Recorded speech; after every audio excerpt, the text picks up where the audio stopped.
Hey there. Good evening. How are you guys? Good. I want to welcome you to tonight's event. I'm Chris Hughes, the publisher and editor-in-chief of The New Republic. And tonight's New Republic conversation is the first in a series of events that we're beginning for the years to come. This event tonight and the series itself are an important part of our work to reinvent the New Republic. This is an old institution. Our 100th anniversary is in 2014. But we're determined to update it to serve the needs of a smart, influential subscriber base in the 21st century. Before we begin tonight's conversation, I want to give you a brief sense of where we're headed so that you can follow our progress over the coming months. At the end of January, we're relaunching all of our core products: print, web, mobile, and tablet. And at the end of the month, at the end of January, you'll find a digital product that's completely redesigned, designed for the tablet and the mobile device first, supported by a completely rethought website that values the reading experience above all else.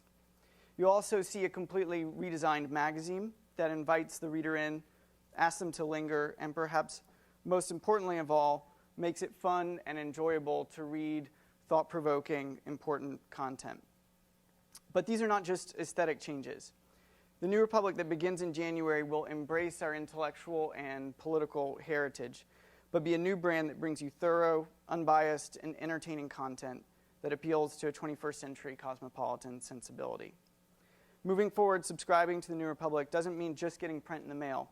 It means having access to subscriber-only digital features, of course 20 issues at your doorstep a year, and just as importantly, access to subscriber-only events like this first one tonight.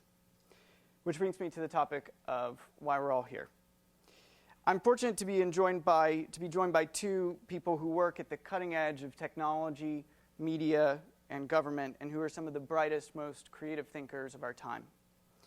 Arianna Huffington is the president and editor-in-chief of the Huffington Post Media Group. Started just 7 years ago, the Huffington Post has become one of the preeminent brands for breaking news and opinion journalism on the web, winning a Pulitzer Prize last year for national reporting. Arianna herself has twice been named to Time's list of the world's 100 most influential people. Arianna and I are joined by Peter Thiel, who's an entrepreneur, investor, and philanthropist. In 1998, Peter co-founded PayPal, which he sold to eBay in 2002. He's now developed a reputation as a nearly unparalleled investor, finding his way into highly successful companies like Facebook, LinkedIn, and Spotify, in addition to the investing work of his hedge fund Clarium Capital. He co-founded and manages Founders Fund, a leading Silicon Valley venture capital fund that's pioneered new methods of venture financing, and created and supports the Thiel Foundation, which promotes freedom in all its forms, including the Under 20 Thiel Fellowship, aiming to nurture the tech visionaries of tomorrow. This is an incredible group, and we're fortunate to have them here to inaugurate this series. For those of you who are on Twitter, here in the room, and those of us who are following us by live stream, if you want to join in the conversation, please do use the hashtag #TNRConvos. We'll have the Twitter feed up there, and we'll be sure to take some questions from the virtual world as well as from folks here in the room after the panel. But without further ado, please join me in welcoming Peter Thiel and Arianna Huffington to the stage.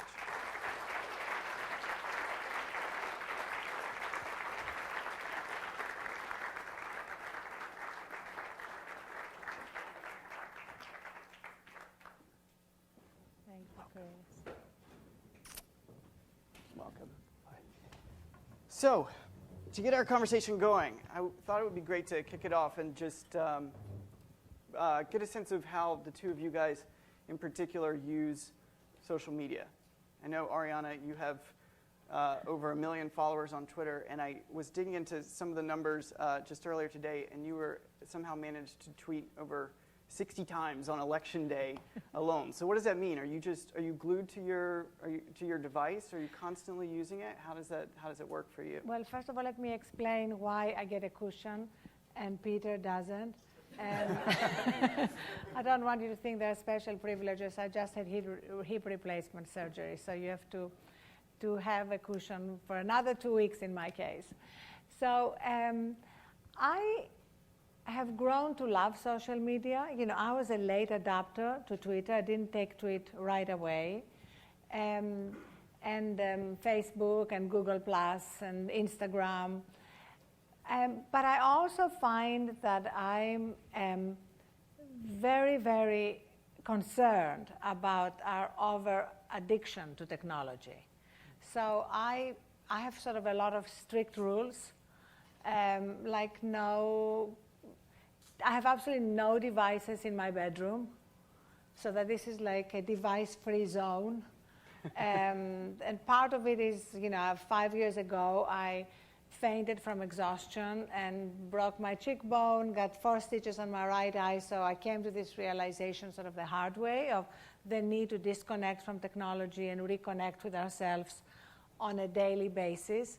So that's kind of the paradox of my life, and also the paradox of what we do at HuffPost editorially, which is that even though, of course, we are a purely online operation and every one of our 70 sections has all the social media accounts and is tracking them religiously, etc. At the same time, editorially, we have 13 lifestyle sections dedicated to reducing stress, helping people put technology in its proper place and reconnect with ourselves. So that paradox, I think, is something that is key if we're going to discover a way where we are not technology's slaves, and where we don't see our health, our relationships, and our creativity being impaired because we think that living off our inbox or obsessing with Twitter except on election night is an excuse for that, is the way to go. What about you, Peter? How do you use these things?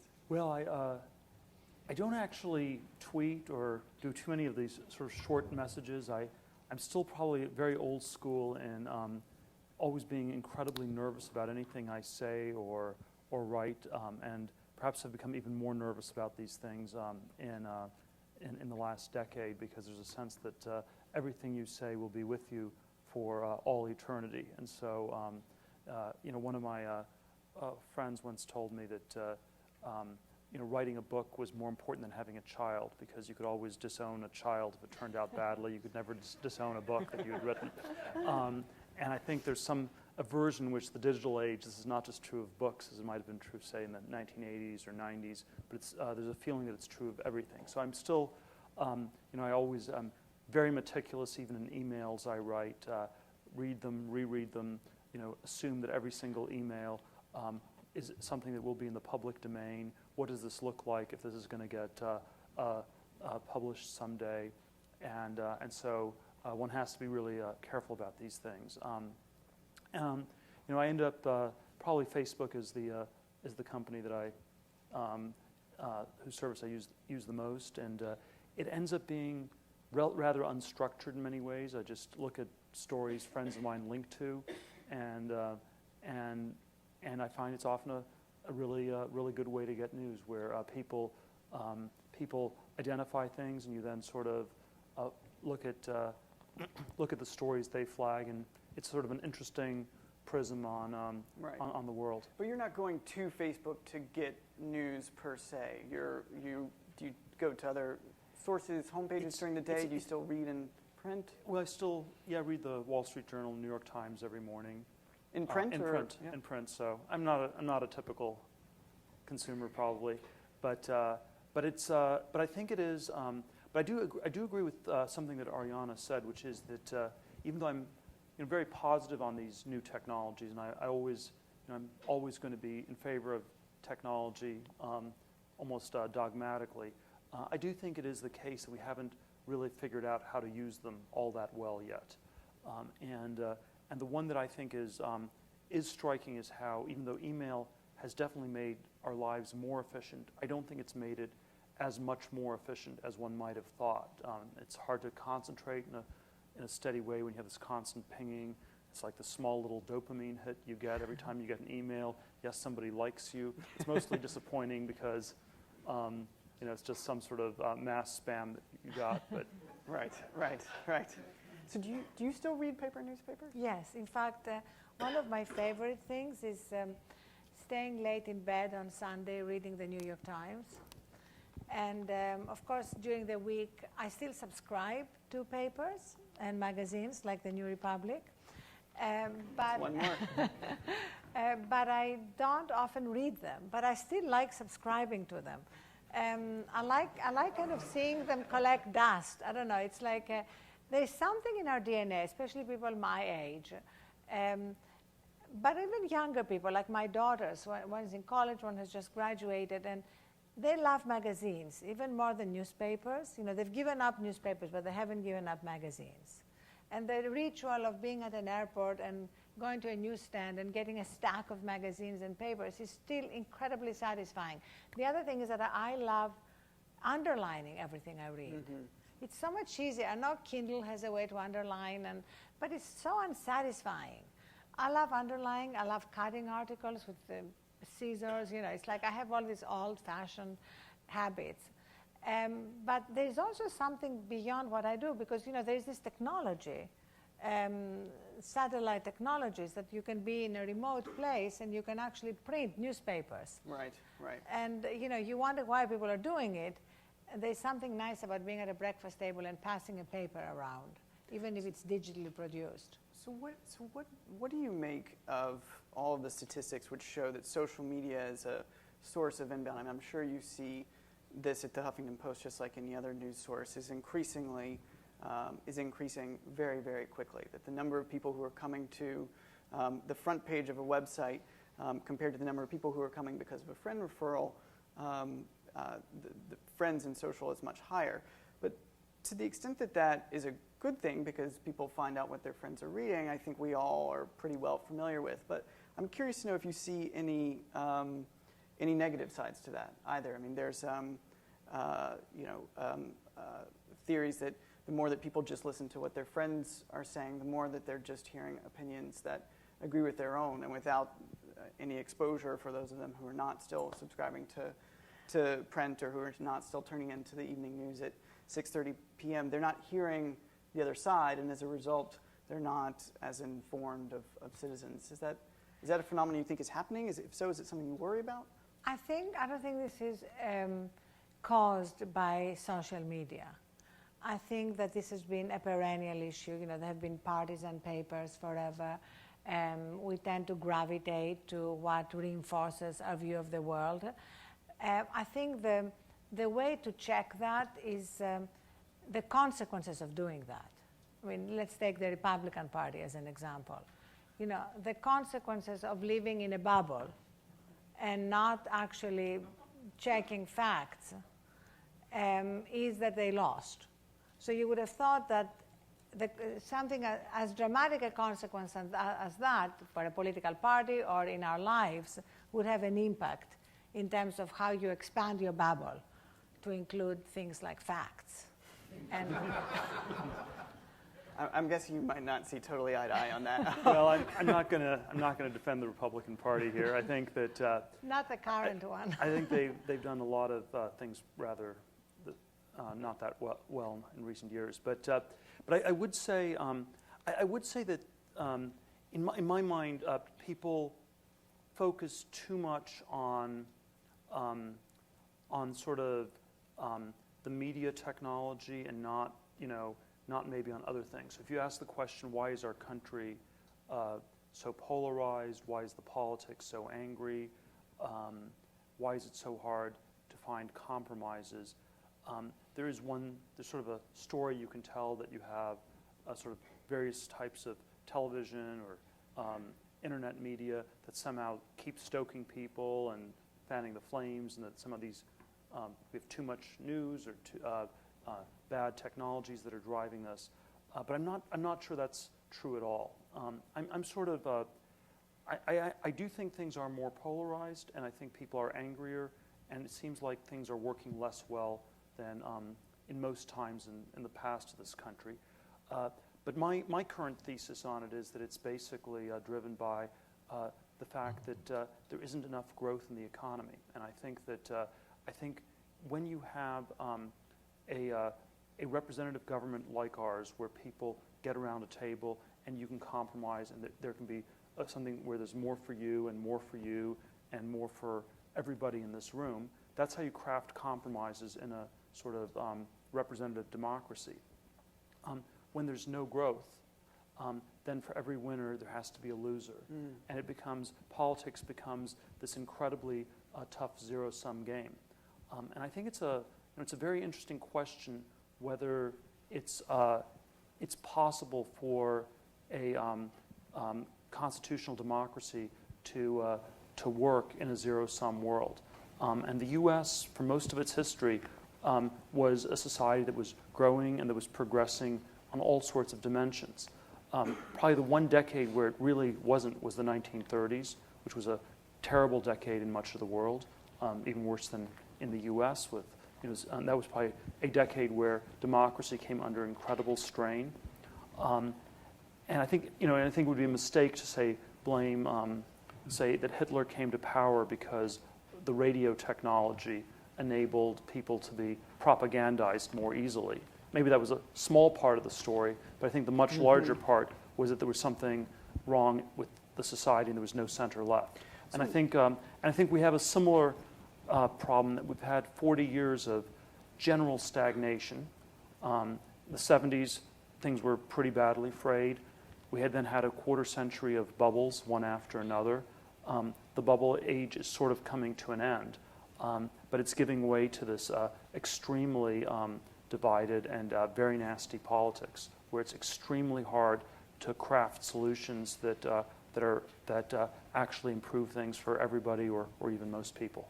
So what would you make? I've been reading this book, which many of you may know. It's even worse than it looks, which is advancing an argument that that polarization in this time is even more extreme than it has been historically. I mean, I think that the authors are particularly averse to saying this moment is different than all others, but then they actually do quite a convincing analysis of the rates of partisanship over time. Now, their conclusion is that not only are we living in an unprecedented era of polarization, but they suggest that it's also because the right, particularly the Republican Party, over not even the past 30 years, but the past decade, has moved significantly rightward, so that many of the policies that Ronald Reagan would have agreed with, whether it was on taxation or education or all these things,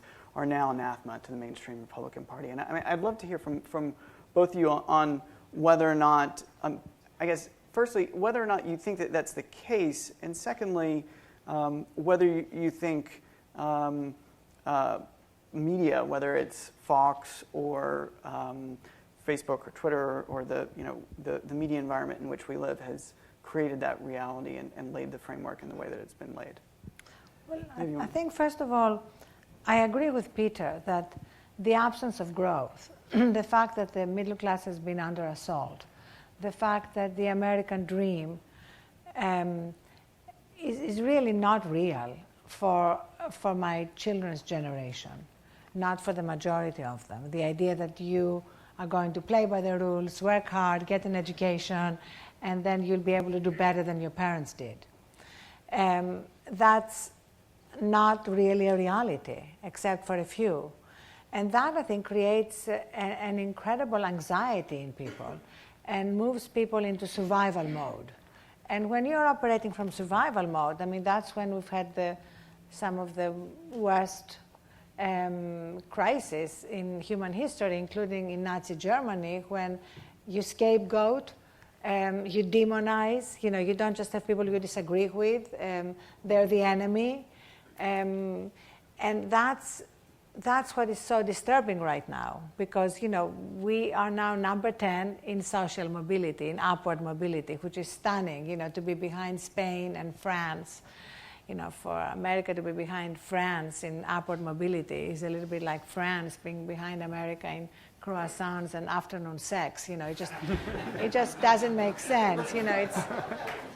It's not in our DNA. So that is very, very destabilizing, and I think that's at the heart of a lot of what we're seeing. Mm-hmm. I also don't think these problems are limited to the U.S. Parenthetically, I think these are problems that exist in much of the rest of the developed world, certainly much of Europe, you have a similar version of this problem.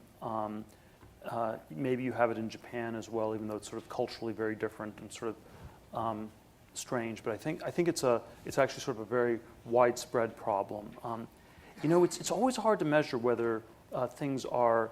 The intensity of the antagonism, I think, is very great, but it's not clear that the differences are really all that big. Because I think what's happened at the same time that you've had this polarization is politicians still figure out roughly where the 51st percentile or 52nd percentile of the voters are, and that defines this very narrow box within which you can solve problems. There may be all kinds of things that are the right policies to do that are, and if you know that only 30% or 35% of the voters support them, you will not even make the arguments for them. You will not try to change people's minds. It's just hopeless. And so I think we've had this shift towards politicians focusing on this very small set of swing voters as the key to winning elections. When Romney said that 47% of the voters weren't going to vote for him, people said, well, that's terrible, you're writing off 47%. I think he really was writing off 94%, because it was also 47% that were going to vote for him no matter what, and he didn't really have to care about either. And so he was really talking about 94% or something like that. And so it's this, and then I think the problem is that to the extent you actually have to look for for solutions outside this very narrow solution set, you may be very stuck. But we have the same polarization. If you look at, say, Southern Europe, Spain or Greece today, people are extremely angry. There's some sense in which, if you look at the intensity of the anger, you could say the different parties are radically far apart in Greece, and yet. No matter who comes into office, they have to raise taxes, they have to cut spending, and it's this extremely unpleasant austerity. And I think, in the U.S. we're going to have higher taxes and lower spending, and that would have been true no matter who would have won the election. I just think that there's something else going on, which is that there are many areas in which the public is ahead of the politicians. So I'd like to see look at what is it in our system that makes politicians not even respond where the majority is. Mm-hmm. Let's take Afghanistan. The majority of the American electorate, Democrats and Republicans, are against our continuing presence in Afghanistan. So much so that the Clint Eastwood line that got applause at the Republican convention was about leaving Afghanistan. So here we are. This is something that has majority approval, and yet we cannot get any real traction. We are staying there, even though we do not have any coherent national security reason for staying there. And why is that? Is that because people aren't sufficiently focused on Afghanistan? Because the president doesn't have to answer for it? Is it? I think that really shows what happens when you have an incredibly strong special interest. I mean, let's call the military a special interest here that has convinced the administration that this is the thing to do. I mean, after all, it was General Petraeus. I think it's actually what he did in the Afghanistan surge is much worse than he did in his sexual life. I would have put up with a multiplicity of mistresses if he had not succeeded, in actually convincing, together with many others, the president to surge in Afghanistan, which has led to an enormous amount of unnecessary deaths. And not just deaths, just people returning from this war with incredible wounds that mean they will never be able to live a full life. And then just in terms of the Treasury, $2 billion a week, at the time when we can so little afford it, and yet there is no action. Because I think again and again you see the power of special interests, whatever they are, so that have whether it's the Wall Street interest or the groups that are making sure that there is no real progress in foreclosures. Again, why are we allowing foreclosures to continue like that, which is so contrary to what the economy needs? Is it just a special interest, though? Because part of me thinks that, the questions that the media should and has a responsibility to be asking, for instance, about Afghanistan. I mean, we just exited one of the most politically fraught elections. I mean, all elections, I suppose, are politically fraught to some extent, but one of the dirtiest campaign cycles, at least in recent memory. And mention of even not just sort of obscure political issues, but very important issues to the future of the country. Something like Afghanistan didn't even make it onto the to the radar. Or the fiscal cliff. Or the fiscal cliff, which we're dealing with today. And strangely absent until the day after the election, And so for my part, one of the questions that I see is you go to Twitter, and the conversation on Twitter for the past several days has been much more focused on General Petraeus' sex life than the fiscal cliff. And you have to wonder, in a pre-social media environment, would that have necessarily been the case, or is that just a sort of a false nostalgia for a time when people talked about serious issues in a different way? Well, again, I wouldn't blame these new technologies for these problems per se. I certainly don't know if Twitter is the right format within which to solve complex problems, because some problems require more than 140 characters to solve. But I think that I think there are hundreds of very complicated issues. We have a complex, advanced technological society.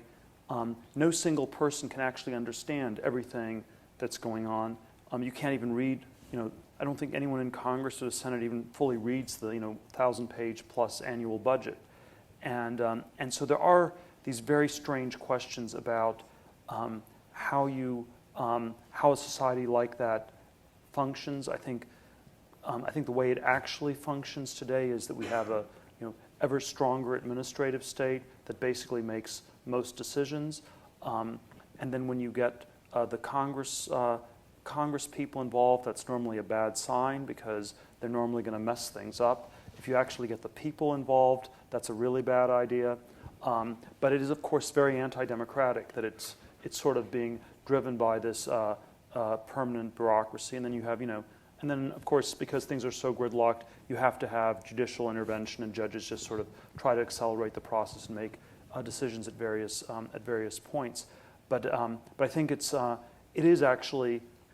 just not possible for people to have careful deliberation about all of these different issues. There are so many. So what's the antidote? So how do we break out of? I mean, if it's of the situation that we're in, the bureaucratic paradigm that you're setting out. I mean, is it less government? Is it more efficient government? Is it more investment in the technology sector? I mean, what's the, if Peter Thiel were made king for the day or president for the day, I mean, what are the values and what are some of the policies that get us out of this bind?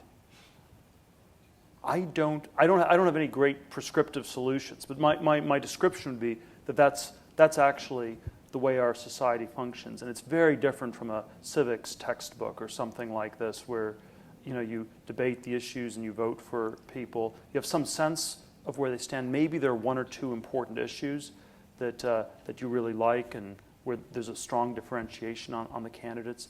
But I think a lot of it ends up being done in this.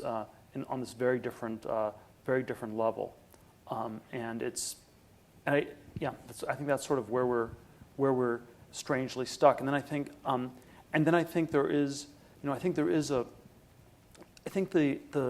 main effect of these new technologies, I think, has been to somehow corrode and undermine the sacredness of government and of politicians.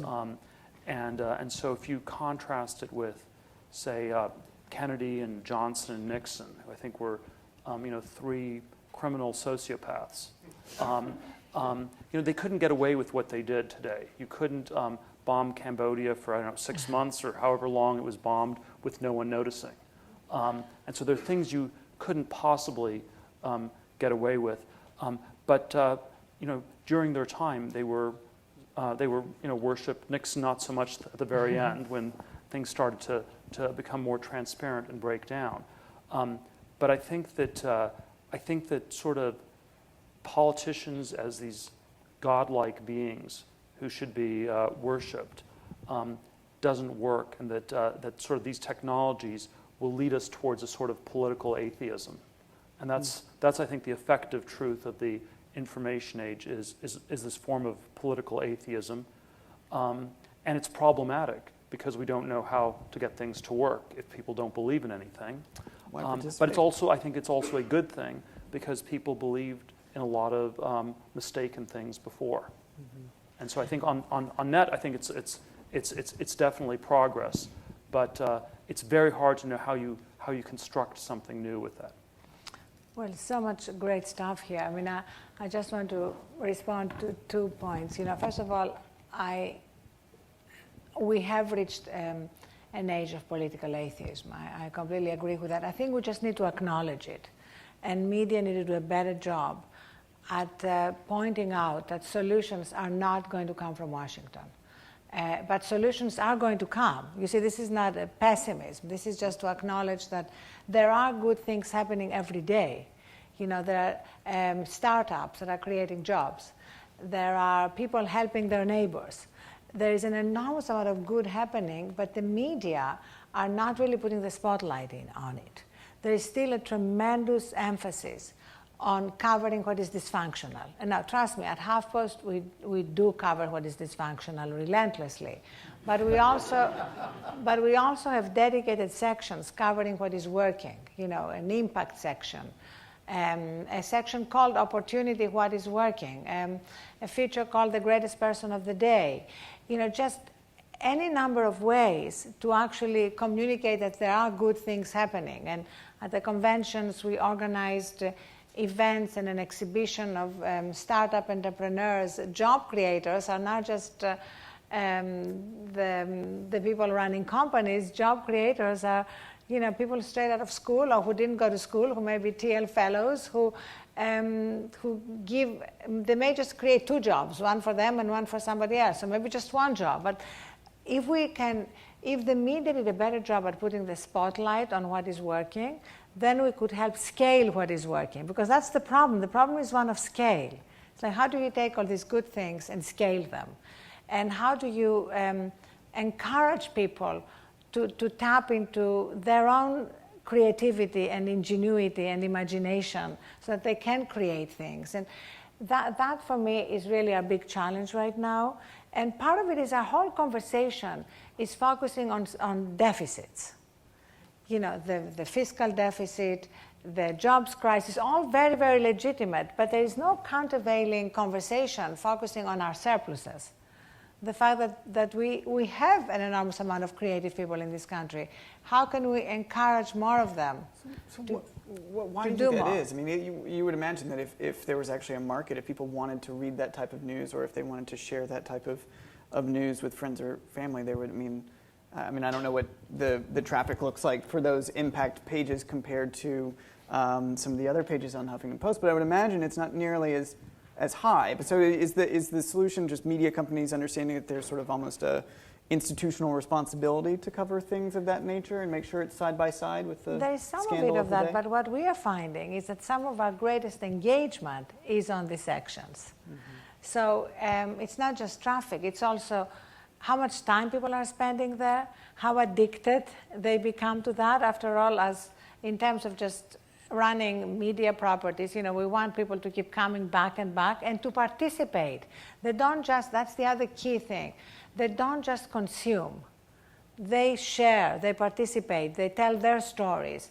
So it's much more where the media are going, which is about participation and not just consumption of news, which is, will.i.am, that great media saint, put it best when he said that we used to consume news sitting on the couch, and now we consume news galloping on a horse. We don't just consume it, we share it, we pass it on. And that's really the great media age we live in, but we are not taking advantage of it in terms of what we cover. Right. So your argument is that there's, not to put too fine a point on it, but there's a business reason to cover positive success stories, just as we cover the scandals because it serves an underlying need of the reader. Yes, both audience. a business reason and a citizenship and a reason. social, but a social reason as well. Mm-hmm. So I think it's really important to have positive things that people can work on or think about or direct themselves towards. The place where I'm a little bit more skeptical is whether those things tend to be political or not. I think they tend to be mostly non-political, apolitical, or something like that. Because I think politics, tends to be much more about scapegoating, about enemies, and even political friendships are somehow derivative of political enmity. You're friends with people because you're on this team and you need to beat the other team. And it's primarily, and somehow the enemies are more fundamental than the friends in politics, even though in real life, in non-political life, friendships are hopefully more fundamental than enemies. I've often thought that you could probably calibrate a political speech, and you could see how intense the applause was when people were saying negative things around we're going after the other team. I think that's when you get really intense applause versus we're all going to do this, and there's no division, everyone's in this together. And I think it's much harder to actually craft a political speech because politics is sort of this psychosocial phenomenon where it's tribal. You're trying to get your tribe to beat the other tribe. And there are weird ways in which this does not work in a globalizing world because in a global world, there's no outside left. I mean, maybe there will be aliens from outer space, but since they don't seem to exist or be near here anytime soon, we are being forced to find some sort of non-political way of relating. But our political structures are all organized around this collective tribal thing. Right. And then government, of course, is linked to politics. And you need government, even if we could do with less politics, because you need to provide there's some public services, there's certain things like that need to be provided. But it's very hard for us to imagine what a government without politics would look like, where it would be just a technocratic city manager or something like that. Right. But also, Peter, if you think of it, Barack Obama got elected the first time, not just because he had Chris Hughes doing his social media, Right. but because he actually did appeal to our better angels. He did not actually win because he demonized Republicans. On the contrary, some of the greatest lines were the blue states and the red states coming together and we worship a great God, et cetera, et cetera. And again, if you look at great leaders, and again, they're few and far between, and Obama certainly did not do it again this time round. This time it was much more the politics of fear. If you don't vote for me, you are stuck with an antediluvian party. But the greatest leaders that we read their speeches in civics classes appeal to the better angels of our nature. And but unfortunately, this is where I agree with you is that this is not by any means what politics is right now. That's why I think if you look at what's happening at the local level, and that's where I think politics can lead to great things. Mayors. I was moderating a panel at Mayor Bloomberg's Mayor's Challenge on Monday, where 305 mayors have sent in ideas of what they can do at the city level and sometimes the town level, all innovative, a lot of them involving technology, and they're going to get a $5 million prize, the winners. So it was really, really inspiring. It was the exact opposite of what you get when you read the press about the fiscal cliff or what's happening in Washington. So that's where I'm congenitally optimistic, But so. both of you seem to agree that solutions to major problems are not going to come from Washington in the future. You could argue whether they did or didn't in the past. But to my mind, I mean, I think at least Peter, when you talk about solutions not coming from Washington, it suggests to me that they come from technology and from innovation. And I know that you have very developed opinions on the state of innovation in America in the 21st century, and in some ways why we haven't moved forward at the same pace as one might have expected in 1970, predicting what the world would be like in 2012. To what extent does that affect your own sort of theory of government and its responsibility to perhaps get out of the way in a lot of cases? And if it's getting out of the way, what can be done to spur innovation so that those solutions that neither of you think are going to come from Washington, so that they can actually emerge? Wow, there's so many questions there. I'm not sure even where to start. I think that politically, I would be considered more on the libertarian side. I'm not dogmatic about it in that I think there are certainly cases where government can do a lot more, and there are cases where a lot more can be done on a federal level as opposed to a state or a local level. But I think that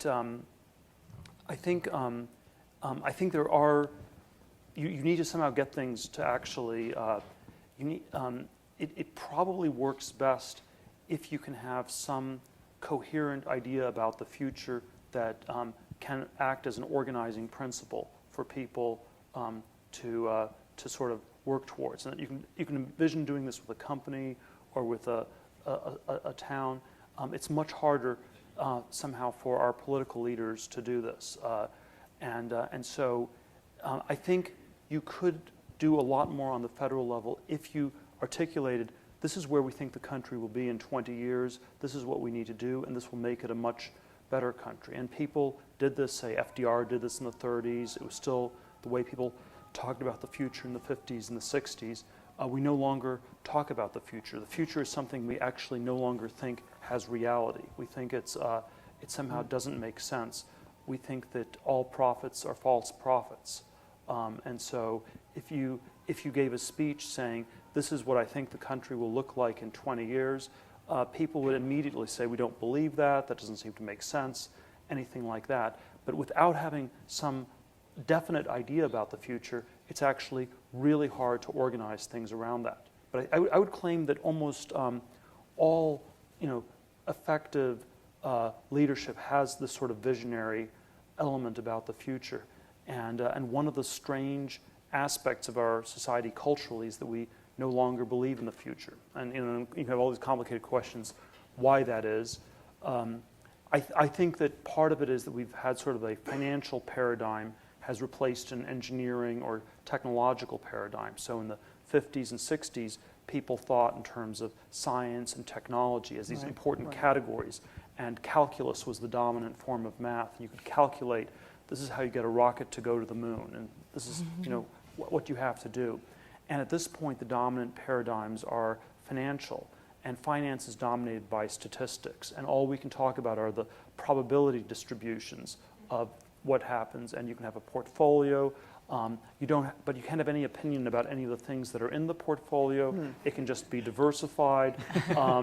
And that's sort of, and that's somehow, and I think somehow the financial paradigm was pushed way too far.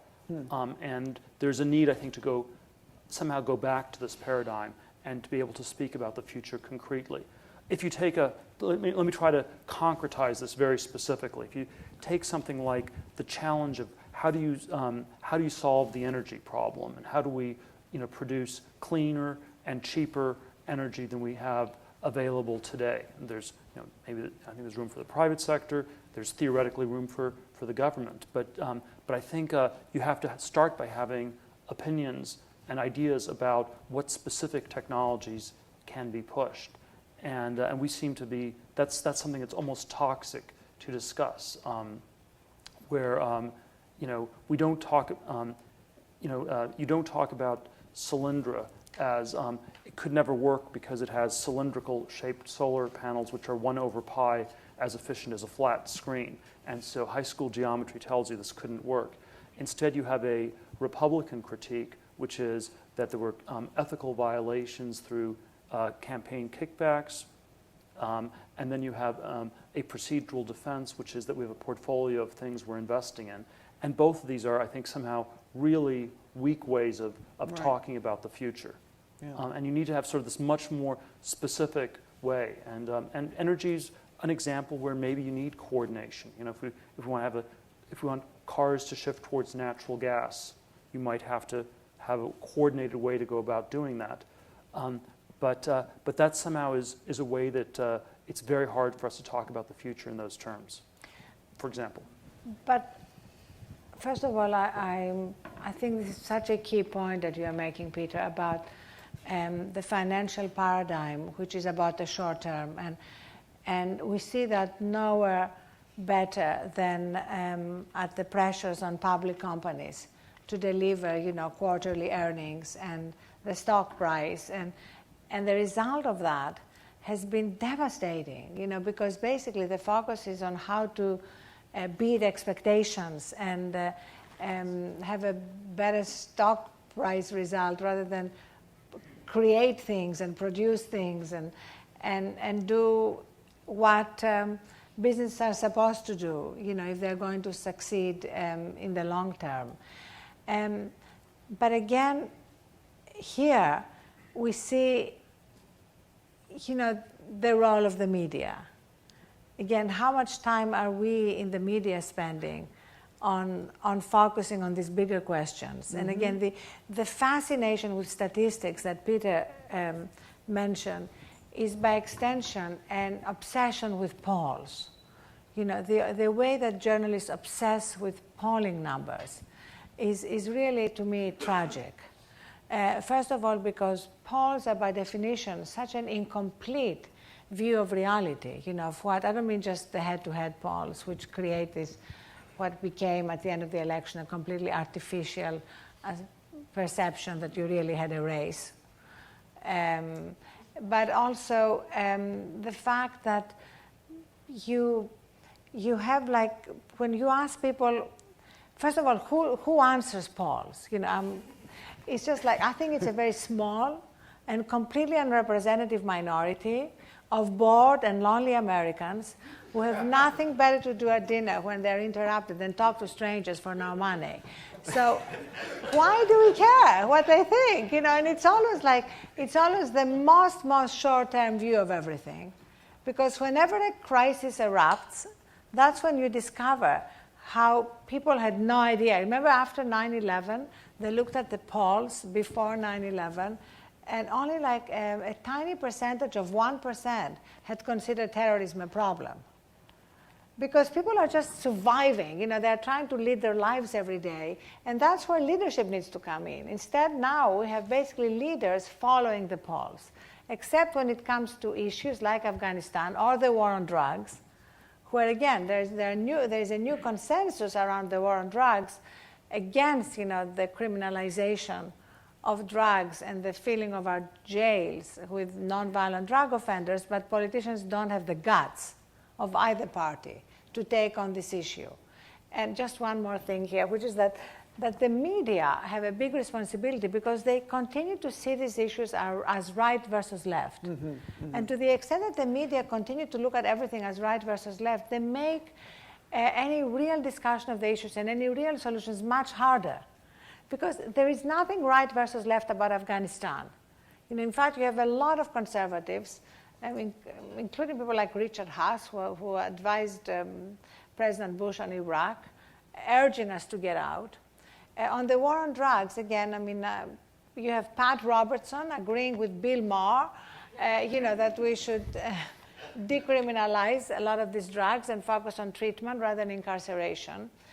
And you really, on climate change, again, the media have a big responsibility because for a very long time, the media presented the issue of climate change as though they were as though they were Pontius Pilate, and they didn't really know what the truth was.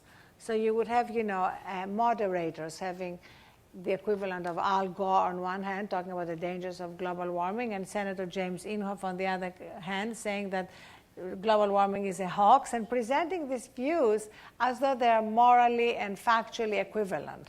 So how does this play out, though? I mean, at the Huffington Post, I mean, to be specific about it, this responsibility that I hear loud and clear to report on not just on he said, she said, but report on the substance. I mean, is that something that you guys have baked into your editorial strategy? And how do you struggle with perhaps a larger sort of public perception that Huffington Post is just a left-leaning website, and it's part of that left versus right paradigm?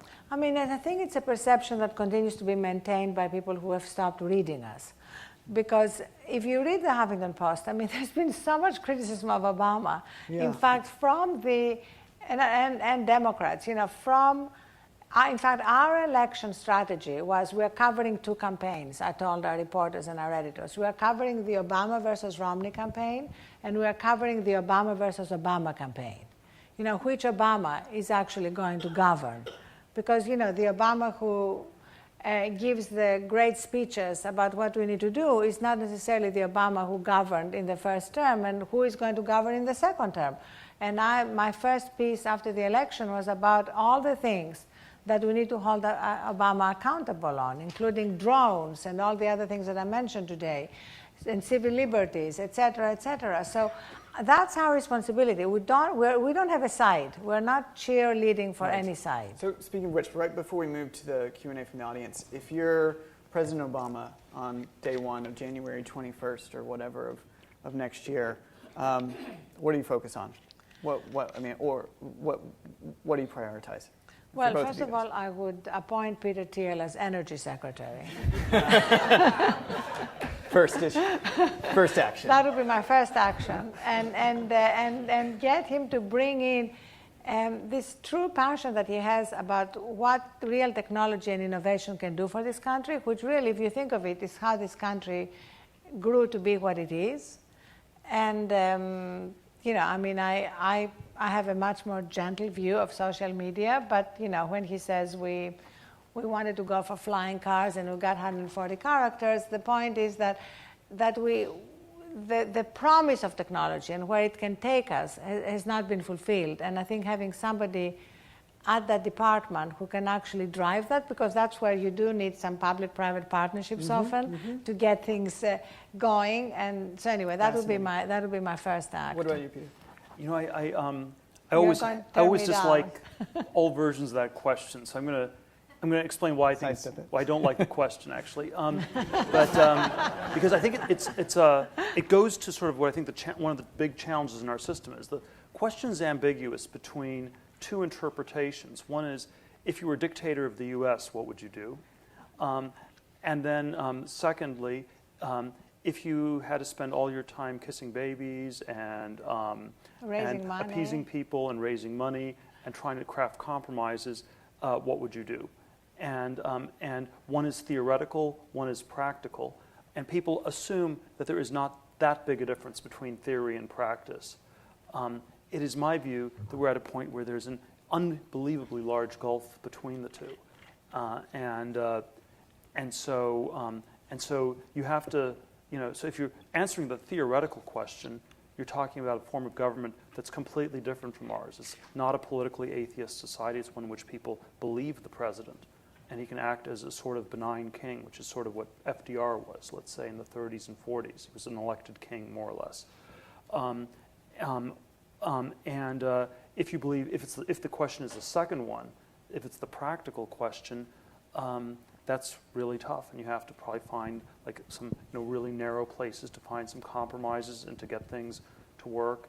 And it's sort of a lot of complicated tactical gamesmanship. So I think we should be, we should be very clear on how the theoretical and practical in this are incredibly decoupled. Makes sense. So we'll open it up for questions. There are folks with mics. Just raise your hand and the mics will come to you. There are a few. They've been curating some of the questions up on Twitter over the course of the discussion. So we'll start with one of these and then just raise your hand and we'll take them from the audience.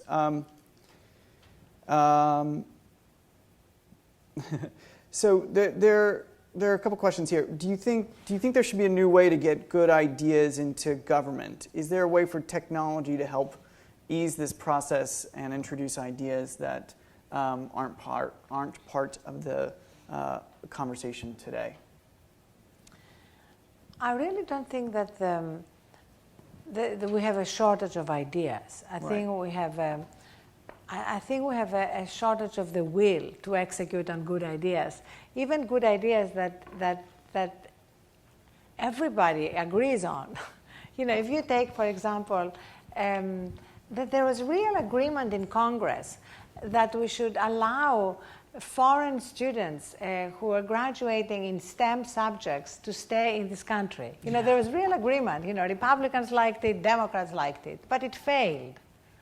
And that is really, for me, just such a great example of how dysfunctional Washington has become, that not even a good idea that the majority of sane people in both political parties agree on. Right, but the Republicans wanted to get rid of the lottery in exchange for... In another time, you would have had some compromise around it. You would have said, okay, instead of maybe 55,000 lottery seats, maybe we can have 40,000 in exchange for being able to have people who can create jobs, given that a large percentage of startups in this country are by immigrants. So, there was an interest for everybody around that, but it did not succeed. So no shortage of good ideas, it's just that we don't have the political will. Are you generally the same way? Yeah, I'm just always the more pessimistic person yes, here, you I think. Are, Peter. I know. Sorry, you're... it's a little Greek sunny optimism. Yes, no, it's good. But no, I think we could use some more ideas as to how we get growth going in this country, and it's probably because I think if you want to have a solution to the gridlock and the acrimony, you'll get more compromises if you have a society where people feel that some version of the American dream can work, where things are moving ahead. So I'd say that is, in my mind, the single sort of meta problem you have to solve.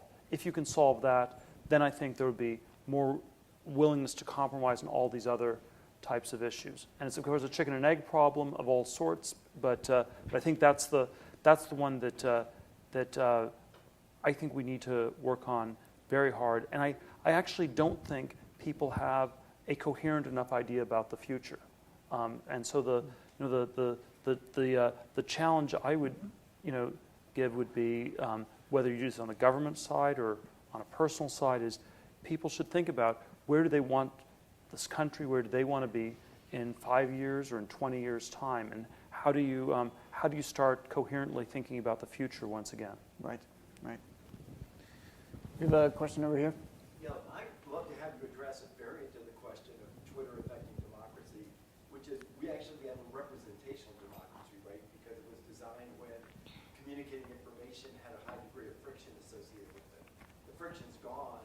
It seems to me that has profound implications for the way government could function, the way government does function. And so could you talk about when information comes both ways quite efficiently, what should we be doing about changing the way government acts in our society?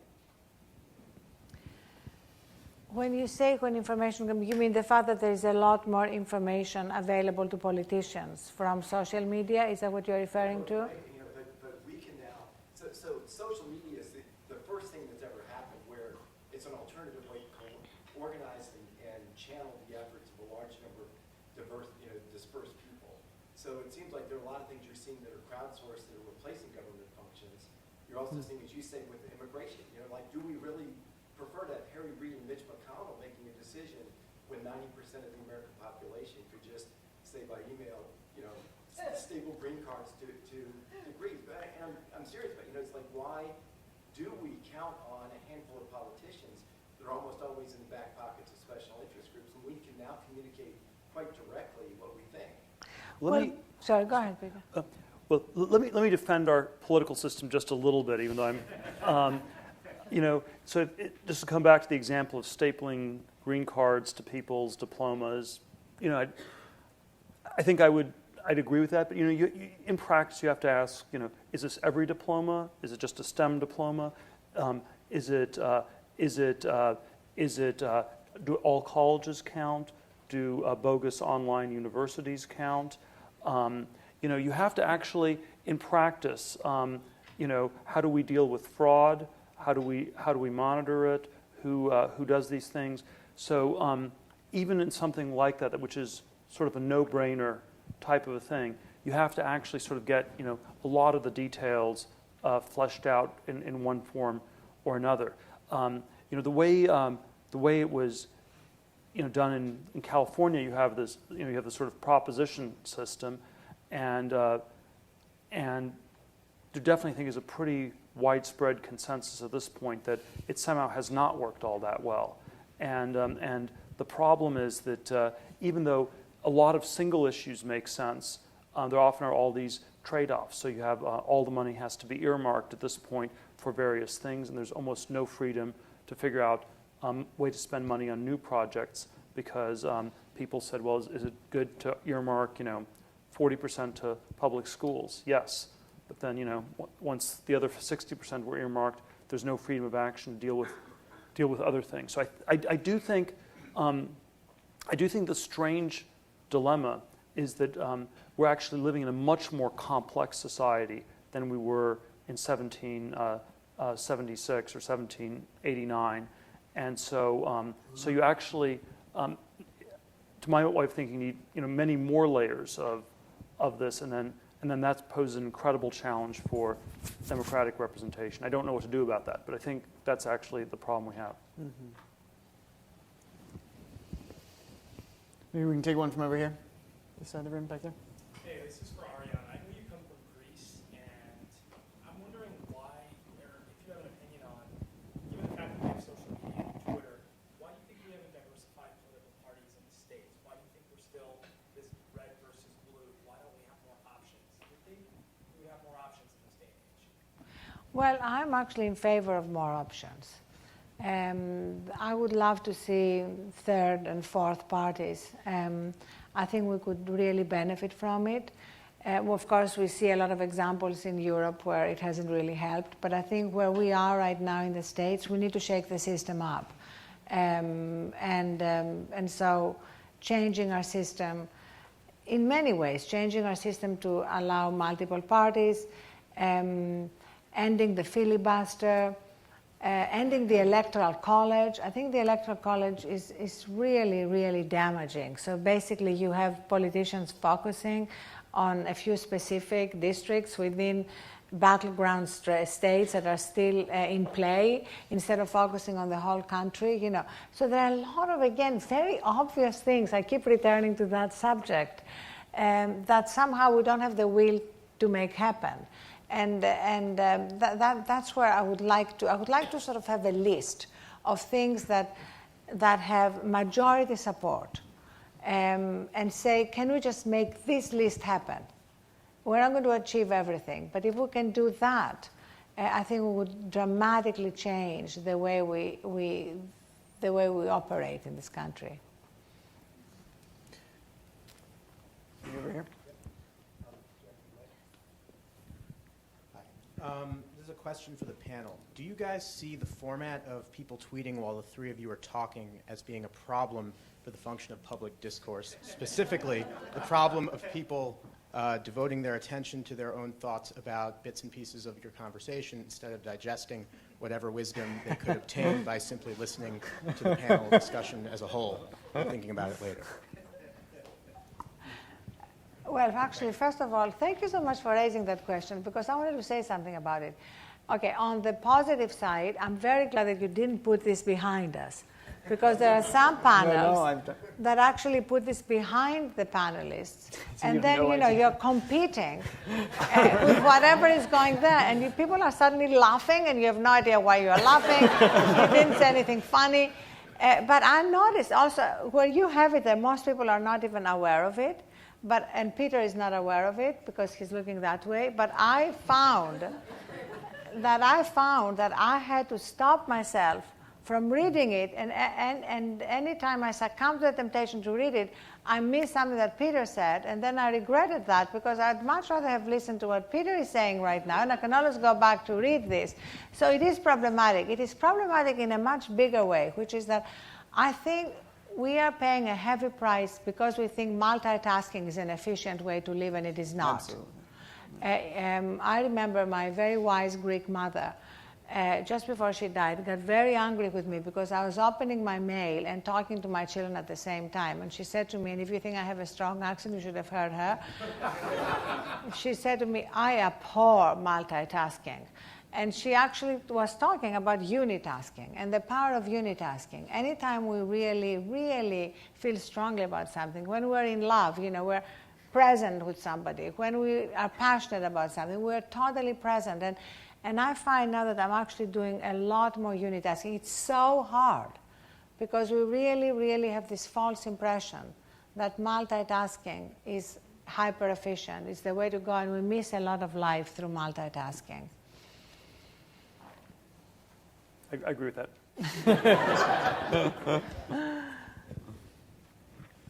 What about over here, maybe? Peter, a few months ago, you wrote a piece in the New York Times about the experience of being rejected from the Supreme Court clerkship and how that motivated you to compete in less crowded arenas, leading you to found PayPal. How can we encourage that kind of thing? Everyone's always competing for the same prestigious jobs and schools, but how can we encourage people to broaden their ambitions and innovate in different ways?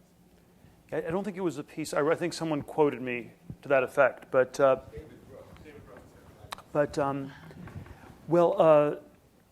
I don't know. It's the I'll sort of just to put it in some context. I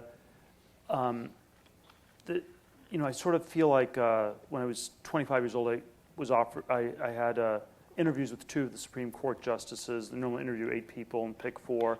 When I missed both of them, it felt like the end of the world at the time. This was like the one holy grail you needed to really have a successful career.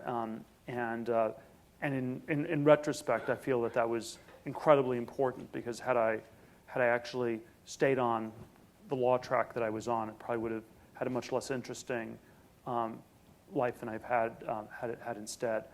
I do think there's something about people are incredibly tracked in our society. They're tracked to compete, and they end up competing for the same things. And in many cases, the stakes are not very big. When the more intense the competition is, the lower the stakes are. There was sort of the Henry Kissinger line on academia where he said the battles are so fierce because the stakes are so small. And this always seems like, well, that's sort of crazy. Why would that be the case? Are the people there just crazy to fight so hard when the stakes are so small? But I think it's actually the other way around. It's whenever the stakes are small, whenever the battles are fierce, the stakes are necessarily small because there isn't that much there, and that's why people are fighting so hard. So it's like an Olympic medal, or all these kinds of trying to become a Broadway actor. People fight like crazy. Stakes are very, very small, and so I think there is something to be said for trying to identify things that nobody else in the world is doing, that you can do, and to work on those. And I think that's what makes a bigger difference. The intellectual version of the question I always like to ask is, tell me something that's true that almost nobody agrees with you on. And then I find this to be an incredibly hard interview question when I ask it, because people are almost never able to come up with interesting answers. Maybe they're socially too embarrassed to answer it, or maybe they've never thought about it. But it's worth asking sociologically why we're so uncomfortable with questions like that. And I think there's sort of an applied version of that. Like, what can you do with your life that no one has done before? What's your answer to your question about something that you... I have a clever, self-referential, and somewhat flip answer, which is all the answers should always take the form, most people believe X, but I believe not X. So most people believe that it's a easy question to answer, but I think it's a really hard question to answer. Because I think that because most people think originality is very easy, but I think originality is very, very hard. All right, we have time for one last question before we wrap up. Maybe we'll go over here. So one of the things that I think often gets missed in conversations like this, to go back to the political side of these conversations, is that our population has grown by, I think, about 50% in the last 3-ish decades. And to that extent, we have, to make it germane to the topic of this panel, we have congressmen and congresswomen representing a vastly different number of people than they ever have in the past. So it'd be nice to hear people comment a little bit about how social media like Twitter can actually make people's voices heard who might not otherwise get to be heard. I know there's a number of conversations we can have about how the population size changing has vastly political implications, but I think Twitter actually is a technology, as well as Facebook, that can have some implications for making that change in a positive way. Well, I love the fact that social media have given a voice to the voiceless. I think that's the most important function of social media, the fact that you don't have to own a printing press or have a job at the New Republic or the Huffington Post to be able to be heard, that you can break through the static. I mean, for me, my favorite things about the Huffington Post, even as we're becoming more and more of a journalistic enterprise with hundreds of reporters and editors, is the fact that we're a platform. This, for me, is sacred. You know, the fact that anybody who clears a quality bar, who has something interesting to say, has a distribution platform at the Huffington Post is really, for me, the most important thing. If I was going to give up everything else, I wouldn't give that up. And that's why I'm compulsive recruiter of new voices. We have about 40,000 people with a password now, but I'm constantly recruiting, and I love the stories. I love the homeless student who blogged on our teen section, and the Harvard Admissions Center read her blog and offered her a job at Harvard.